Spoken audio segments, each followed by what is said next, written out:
Welcome to the Edgar Burroughs mini podcast, episode number 59. My name is Tim DeForest, and today we're going to continue our look at a novel written by one of ERB's contemporaries, Arthur Conan Doyle. Last time, we looked at chapters 1 through 4 of Doyle's 1912 novel, The Lost World. So go back and listen to that one first before continuing on here, because we're going to jump right in with a look at chapters 5 through 8. Now, as chapter 5 opens, Malone is feeling a bit demoralized because he's sitting atop a great story and he can't publish it. He heads back to his editor McArdle to explain things. The ensuing conversation between Malone and McArdle is short, and it isn't necessarily vital to the story, but it's another demonstration of Doyle's skill with dialogue and characterization. Both men have distinct personalities, and we get a real sense that the editor does trust Malone to follow through on the Challenger matter. I also like that McArdle backs up his reporters. When he sees that Malone is bruised from his brief fight with Challenger, he wants to go after Challenger with a full-scale story exposing the professor as a fraud. He trusts Malone enough to back off, though, when the reporter says that he thinks Challenger might be real. It's also mentioned that probably no other reporter will be at the forthcoming lecture. No one really thinks anything newsworthy will happen there. If something does happen, Malone will have an exclusive. Later, Malone's friend from Nature magazine argues against Challenger's evidence and puts some doubts into Malone's mind. The friend, named Tarp Henry, agrees to accompany Malone to the lecture. Now, at the lecture that evening, the speaker, named Waldron, mentions that dinosaurs are long extinct. A voice booms out, "Question!" Waldron, described as a strict disciplinarian, tries to ignore this and continue his talk. But every time he mentions extinction, the voice, whom we obviously know to be Challenger, booms out, "Question!" This, plus an audience of university students who can get a bit rowdy, gives the entire scene a sense of dry humor that makes it great fun to read. Everything comes to a head with this exchange. This is directly from the book. "This is really intolerable," he, that's Waldron, cried, glaring across the platform. "I must ask you, Professor Challenger, to cease these ignorant and unmannerly interruptions." There was a hush over the hall, the students rigid with delight at seeing the high gods on Olympus quarreling among themselves. Challenger levered his bulky figure slowly out of his chair. "I must in turn ask you, Mr. Waldron," he said, "to cease to make assertions which are not in strict accordance with scientific fact."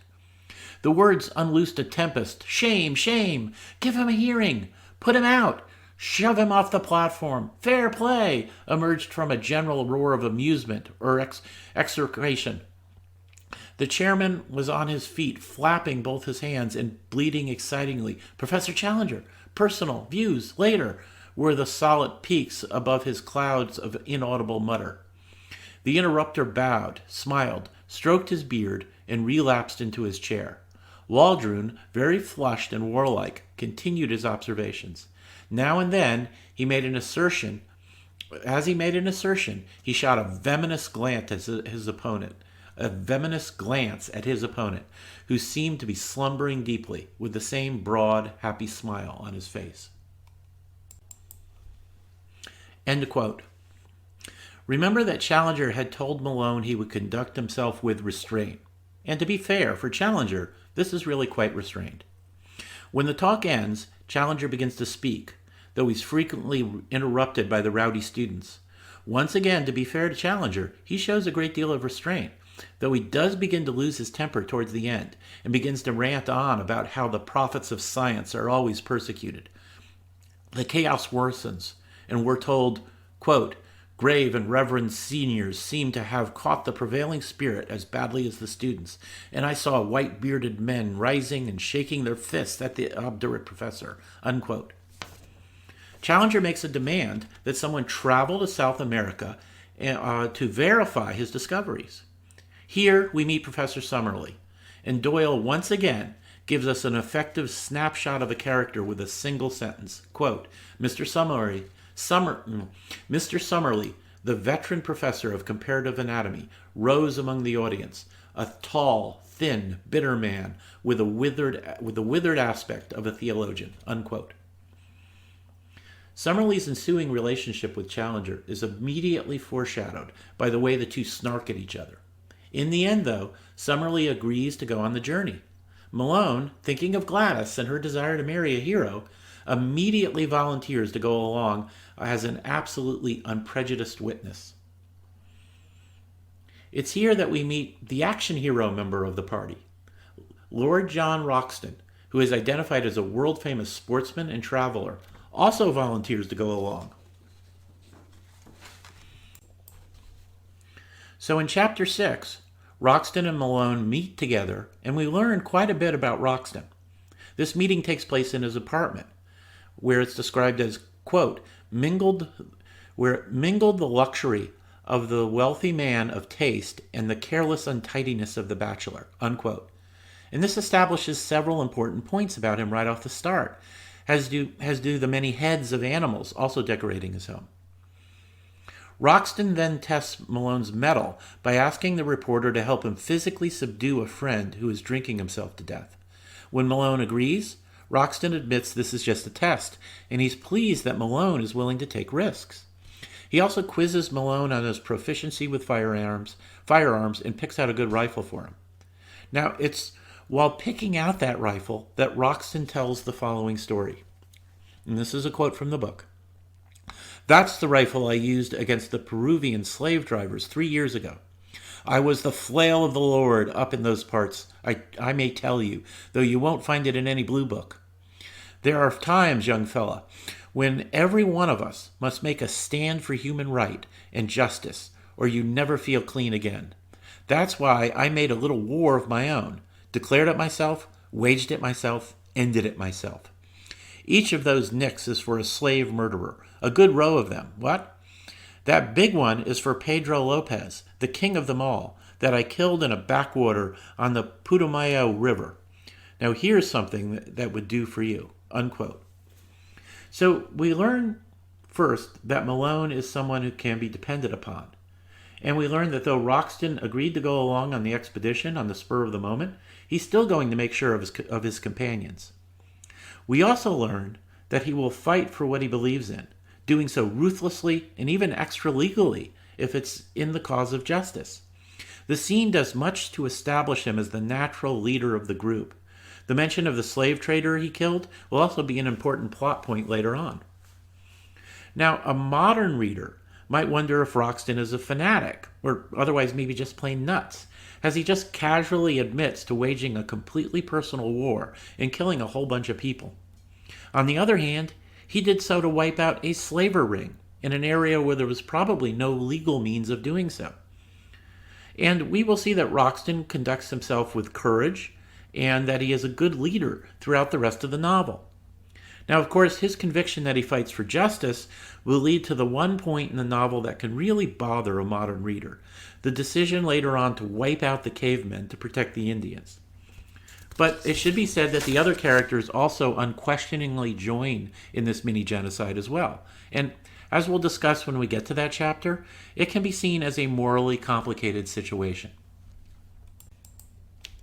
Roxton, by the way, believes Challenger's story because he knows South America well enough to realize he doesn't know a lot about the unexplored areas. If dinosaurs still exist, Roxton is more than willing to believe that the jungles of the Amazon might be their habitat. Now, starting with Chapter 7, we begin to read Malone's first-person account of the actual expedition. As they arrive in South America, we learn that Summerlee, despite his age, has been in the field before and he knows what he's doing. Roxton's reputation goes before him, and his enthusiasm for their journey is a direct counterpoint to Summerlee's skepticism. They reach a town called Para, where they are instructed to open a letter from Challenger at a specific date and time. The letter is supposed to contain directions to the plateau. In the meantime, they hire several people to come along. One is Zambo, a black man that Malone describes as, quote, a black Hercules, as willing as any horse and about as intelligent, unquote.